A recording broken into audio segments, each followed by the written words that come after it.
The Phantom Rabbit. My father-in-law, Russell Clark, was next to the youngest of 13 children.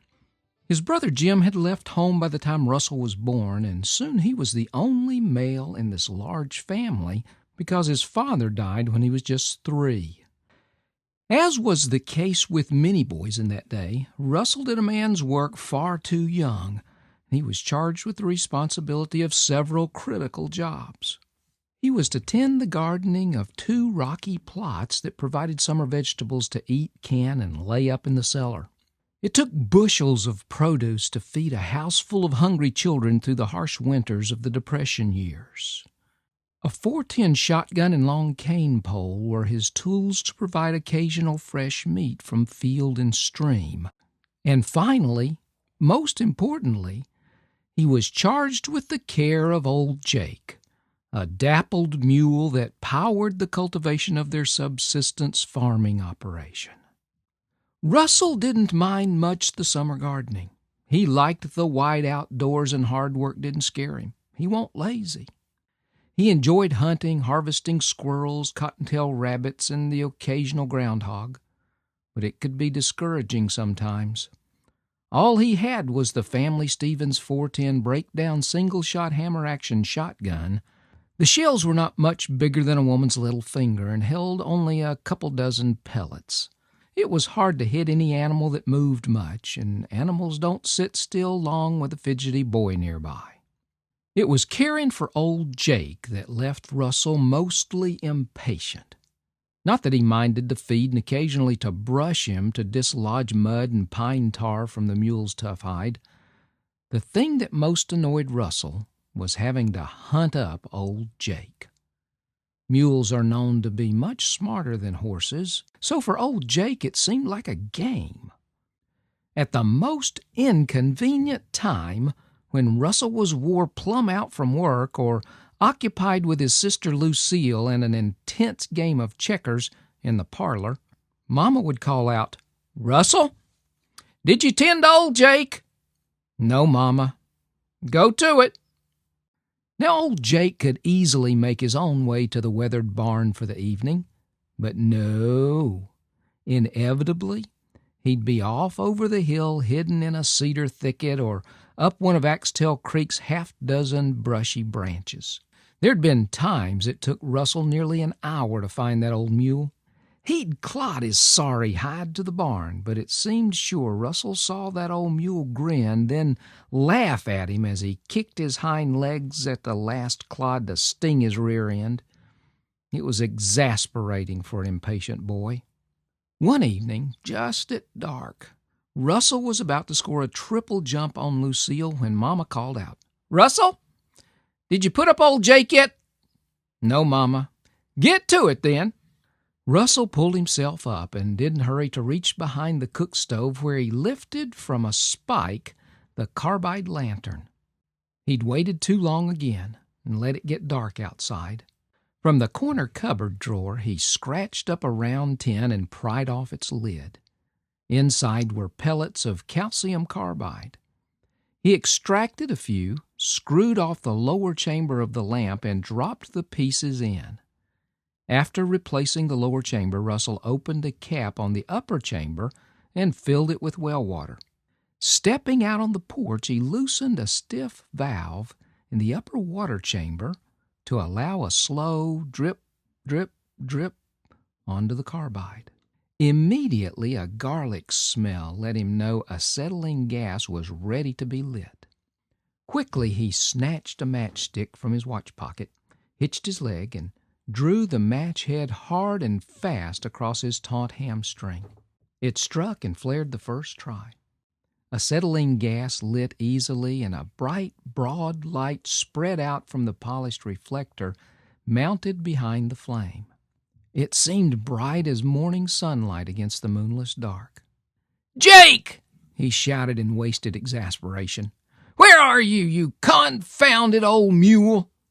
He guessed, since it had been a cold December day, the animal was up Axtell Creek near Stewart's Cave, where he could enjoy the rush of relatively balmy air from the cave's rocky entrance. Following the west fence line past a gnarly cedar thicket, Russell soon was able to almost stroll along the sandy trail that followed Axtell Creek. It's hard to know why he hadn't noticed it before. Perhaps the smell of dying leaves drew his thoughts to hunting, but forced to keep focused ahead, he became suddenly aware of tiny reflected lights from the edge of brush piles and cedar thickets. Like an explosion of serendipity, Russell's mind cut through a fog of presumption to awareness of nature's secret revealed. When the rabbits looked into the carbide lamplight, they froze like statues, unable, it appeared, to move.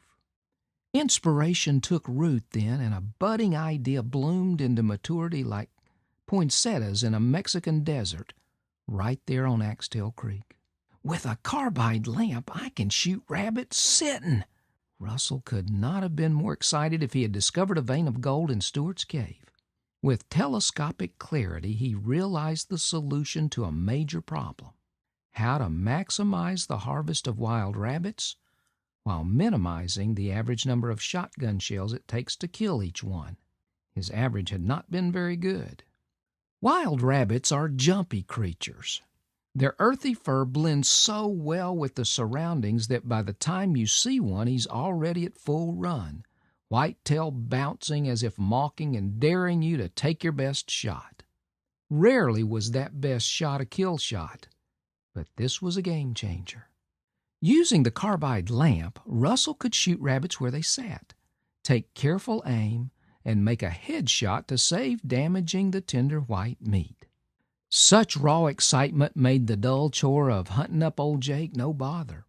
A plan was forming in his agile mind to take full possession come morning. Chores are never ending on a subsistence farm, but the daily ones fell under a practice routine that could be measured by the time available.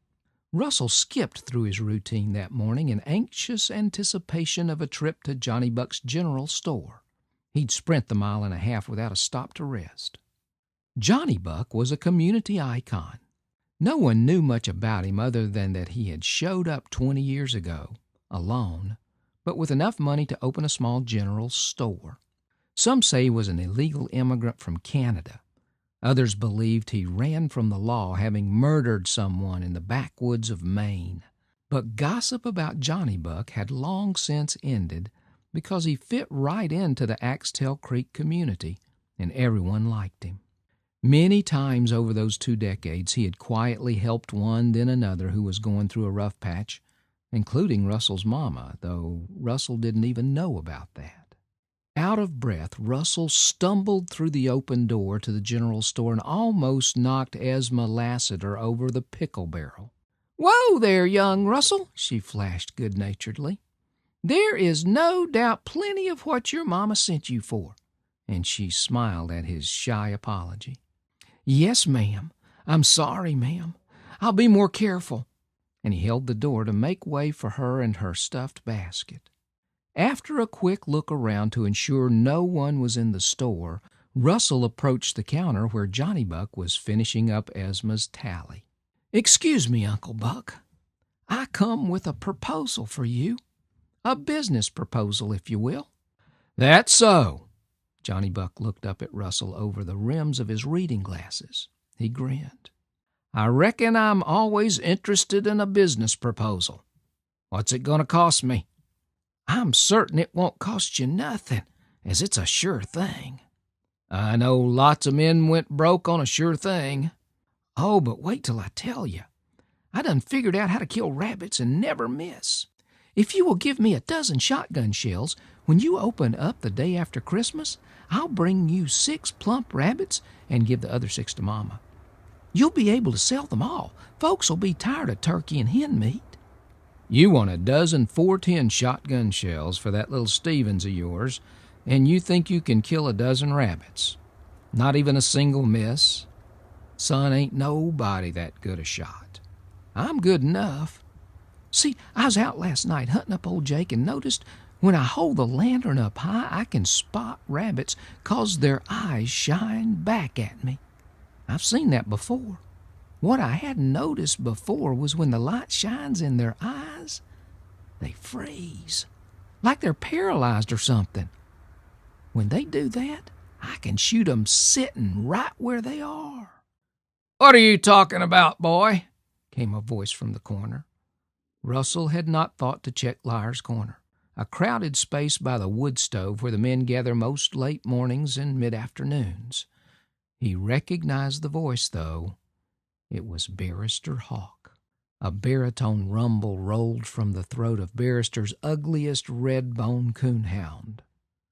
The old dog had been chewed up by raccoons so many times his face was a puzzle of scars, and one eye stared fixed as if constantly plotting. "Settle down, Kitty," Barrister Hawk snapped at the agitated dog. "He don't like nobody taking game without giving 'em a fair chance. Ain't sportin', don't you know." His mama named him Barrister because she figured her oldest son would take after his daddy and never amount to much. At least he'd have a name that spoke of importance. She'd heard once that barristers were known as trial attorneys in England. However, as it turned out, Barrister had figured out how to be lazy and make money all at the same time. He had a knack for recognizing unrealized value in things and animals. He seemed to always know who wanted something someone else had and would sell him at a negotiated price. Everybody in Breck County knew Barrister Hawk could get most anything they needed. Having such talent, it was no wonder he had the best coon and fox dogs in 4 states and commanded top rate for 'em. Russell felt suddenly defensive. "Fair? Who cares about fair? I only know we need fresh meat and a little money for Christmas. Ain't much for Mama to celebrate this year," and he suddenly shut up. He felt embarrassed that he'd let his anger draw down his guard. He hadn't intended to reveal the poor condition of his family's circumstances. "Well, a man ought to stand his ground. You might be right after all. Go ahead and do what you think you have to do, but be careful of the phantom rabbit." And Barrister drew on his pipe, saying no more. Though Russell's line of sight now put Barrister Hawk well in view, he was still brooding a bit over his disclosure and didn't respond immediately. Finally he caught up and stepped closer to the trader, taking care to stay well out of the reach of Kitty Hawk. "What do you mean, be careful of the phantom rabbit? What is a phantom rabbit?" Barrister blew a cloud of pipe smoke and spit on the pot-bellied stove. It sizzled. "Oh, it's not a what, it's a who." Barrister Hawk sat forward in his rocking chair and nudged Kitty a bit so she'd move and give him some foot room. "The phantom rabbit is a giant cottontail from some magical world. The Native Americans say he's given charge by the great animal spirit to protect the little rabbits. Oh, he knows sly foxes, hawks, and people need to take a few along. That's the way of life. But the phantom rabbit won't tolerate taking rabbits by cheating." "Phantom rabbit? Why, I don't believe there is such a thing. Have you ever seen him?" "Well, not rightly sure. I was driving along the road just about dark last week when all in a sudden something darted across the road right at the edge of the shine of my headlamps. I say, it was faster than a deer and bigger than a bear. I reckon it had to be the phantom rabbit. Couldn't have been nothing else. Kitty tried her best to crawl under the seat, and I never knowed her to be feared of nothing." "Yeah, well, I don't believe you, and even if there is a phantom rabbit, I ain't scared. How about it, Uncle Buck? Can I have those shotgun shells?" And Russell turned back to the storekeeper. "It's against my better judgment, Russell. I don't like giving credit, and I know your mama don't believe in it. Makes one slave to his debtor, the Bible says. However, you have offered me a business deal, and I'm inclined to take you up on it. Somehow I expect 6 rabbits from you, though." "You'll have them rabbits, Uncle Buck, I promise. You know my word's good." He looked back at Barrister Hawk one last time, his face a mixture of doubt and defiance. I ain't scared of no phantom rabbit." All the way home, Russell thought about that phantom rabbit. Barrister Hawk was known as a prankster and a storyteller. He was the main reason men gathered around the potbelly wood stove at Johnny Buck's general store. If ever a tall tale was told, Barrister Hawk had it in his bard's repertoire. He added stories of his own to the collective cultural body of work as well. Russell finally determined that the phantom rabbit belonged in the category with St. Nicholas, and tried to forget this latest addition to Barrister Hawk's magical universe. However, he could not resist telling Lucille. She was the sister he was closest to, but more than that, any burden is easier carried by two. "Do you believe in the phantom rabbit, Russell?" Lucille asked. "Barrister Hawk spends a lot of time in the woods, and Mama says there are things still undiscovered in the deep forests and wandering rivers of this world. What if he's not telling a tall tale this time?" "Well, he is telling a tall tale, and I'll prove it. Tonight's Christmas Eve. You and I are going out to hunt up old Jake and bring back rabbits. We ain't scared of no phantom." Lucille was not fully convinced. Mama and several sisters were cleaning up after supper when Russell heard the call from the kitchen. "Russell, did you put up old Jake?" "No, Mama." "Well, get to it. Take Lucille with you and give him some oats. It'll be cold tonight, and come morning there'll probably be snow if these low-hanging clouds are any indication. We'll decorate the tree after a while." "Yes, Mama." Russell took the can of carbide from the cupboard drawer and the lantern from the spike behind the cook stove. Then, while Mama was busy scouring a frying pan, he took the Stevens 410 breakdown single-shot hammer-action shotgun from the pegs over the fireplace, buttoned up his peacoat, and led Lucille to the porch. "I don't want to go, Russell," Lucille whispered. "I'm afraid of the phantom rabbit." "Lucille, there ain't no phantom rabbit. He no more exists than Santa Claus." "But I believe in Santa Claus, too." "Well, I need you to hold the lantern for me so I can shoot rabbits. I have to take 'em to Johnny Buck after Christmas to pay for these shotgun shells." He pulled one of the 3-inch shells from his coat pocket, broke down the barrel, and shoved the shell into the breech. Russell handed the now lit lantern to Lucille, rested the shotgun in the crook of his arm, and took Lucille's hand to coax her along. Together they made their way to the crest of a low ridge where they could easily see along the edges of a fence row about 30 yards away. "Hold that lantern high, Lucille. Point the reflector over near that patch of cedars and sweep the light along the ground underneath." Lucille swept the light across a dark patch of cedars, and there was what Russell expected to see. 2 lights reflected back at them from the eyes of an animal. "Russell, those are not the eyes of an ordinary rabbit. They're too big and too far apart. And look how far they are from the ground." Then Lucille moaned as if a terrible revelation suddenly occurred to her. "Russell, that's no ordinary rabbit. That right there is the phantom rabbit. Let's run." All Russell's resolve melted away, and despite the cold, he felt the sweat of terror begin to wet the short hairs on the back of his neck. "We can't run, Lucille. Barrister Hawk said that thing is fearsome fast." "Then shoot it, Russell," Lucille begged. "I can't shoot him. All I have is this little Stevens 410 breakdown single-shot hammer-action shotgun. It'd just make him mad. Russell, I don't see as we have any choice. We can't outrun it, and you can't kill it. Maybe if you shoot, it will stun him long enough for us to get a head start, and we can make it to the barn." That seemed reasonable to Russell, so he raised his little Stevens 410 breakdown single-shot hammer-action shotgun to his shoulder and aimed and aimed and aimed. Finally, he lowered the shotgun. "Russell, what's wrong?" "I'm afraid I'll miss." "Russell, please.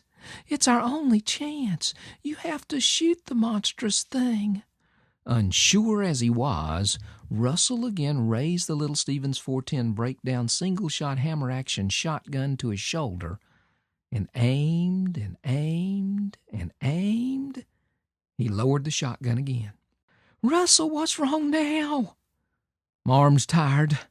"Russell, I don't think we have much time. He could come for us at any moment. You have to shoot it, then grab my hand so I can keep up with you." Russell raised the shotgun once again and aimed and aimed and aimed. Kaboom! Honk! Honk! Honk! "Russell, you done shot old Jake. Mama's gonna kill you."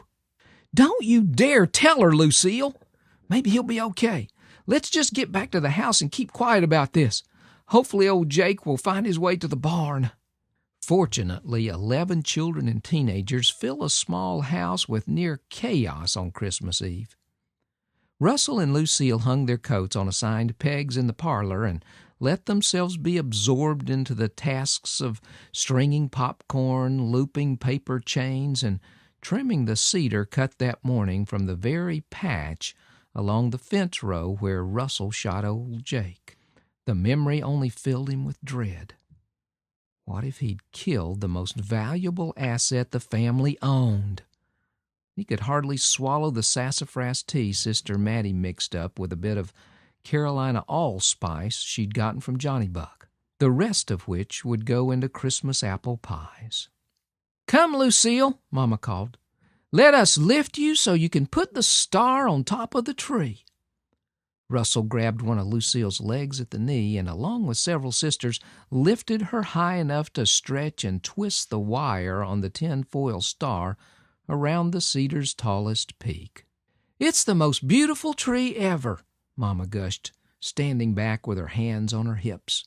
"Finish up your popcorn and tea and get ready for bed. We'll milk the cows before breakfast." Russell knew that meant he'd have to get up before dawn to check on old Jake. He wondered if he'd be able to sleep at all. Surprisingly, Russell did sleep, and when he woke, it was to the wind howling as the cold front promising Christmas snow moved in. He jumped out of bed and winced as his warm feet hit the bare floor.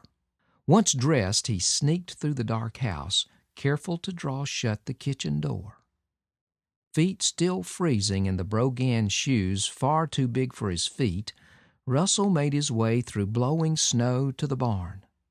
The door was standing open, and he was glad for shelter from the cutting wind.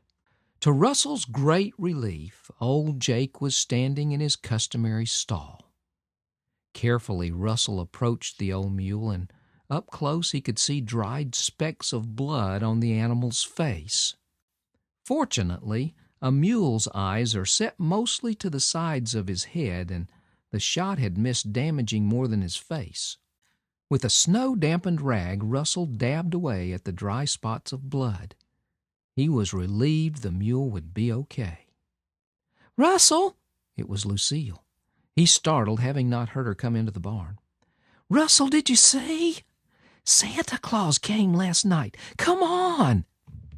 Back in the house, Russell discovered everyone up and abandoned to high-octave excitement. Something much unexpected had happened. The parlor was scattered with gifts Russell had not seen in the dark.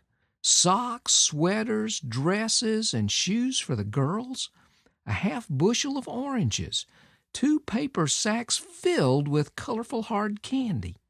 For him, a full box of 410 shotgun shells and work boots, just his size.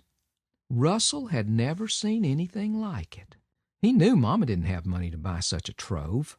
In fact, the last time he looked in the money tin, there were only a few pennies and a couple of nickels. Lucille pulled him aside. "See, Russell, I told you. Do you believe in Santa Claus now?" Realization lit Russell's face then, and he smiled. "It sure looks like old Santa Claus visited us, Lucille. For sure, I believe."